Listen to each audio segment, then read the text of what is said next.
Bernie. Where do you think you're going? None of your business. It is when you're supposed to be in your rug hooking class. Take your hands off him. For what? Or you'll be sorry. I said let him go. Out of my way, you old coot. Easy, Rambo. They were offered the chance to live forever on another planet, but these old people have returned to Earth for another visit and another decision in Cocoon, The Return. Our first film is the eagerly awaited Cocoon, The Return, and all the original players are back except Ron Howard, the director. He's been replaced, and the result is a very choppy film with bite-sized bits of emotion cascading on top of each other. In the original film, you'll recall a bunch of residents from a retirement home discover a fountain of youth in a pool containing the pods of alien creatures. They wind up being offered a trip to a planet where no one gets sick or ages. Most of them elect to go. In the sequel, the aliens in human form bring back the old gang for a visit home to help them rescue other aliens threatened by undersea earthquakes. The cocoons are in danger, Jack. The sensors that we left on the bottom of the ocean floor indicate seismic activity. We've come to take our friends away. We've got 4 days to rescue them before our ship returns to take us home. That's Tawny Welch is the beautiful alien. One of the cocoons ends up being captured by the scientists, and the question is whether it will survive earthly experimentation. Oh, my God. What is it?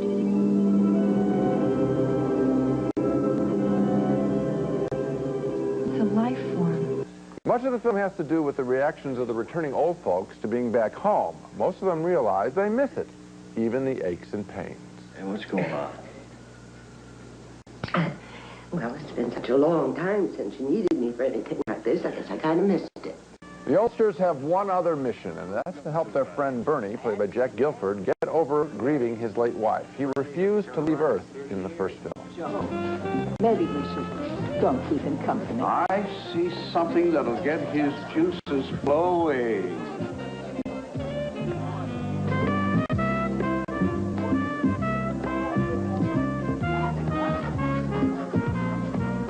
And so they fix him up with a widow played by Elaine Stritch, who is tough as nails and runs the local motel. Their relationship, I think, is the best thing in the new movie, but it's smothered by a script that tries too hard to cover every base. Scenes are cut off just when they're getting interesting, so that the movie can move on to a different issue. Cocoon, The Return wears you out with its goodwill and special effects.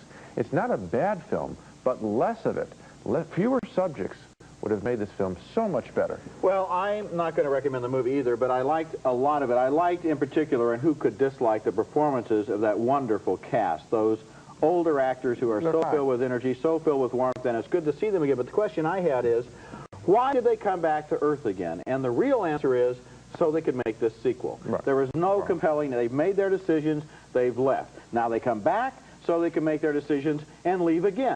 They said goodbye in the first film, now they come back so they can say goodbye in the second film. Cocoon, The Return is basically the same film all over again without the surprises of the first one involving who these aliens are in the first place. Yeah, I mean, you know what I'm talking about when I'm saying too many subjects? Yeah, I mean, they have a dinner sequence that looks like it was taken from Splash, you know, with this time making love, disturbing the restaurant rather than eating a lobster. They throw in a basketball game that you know, it goes on and on.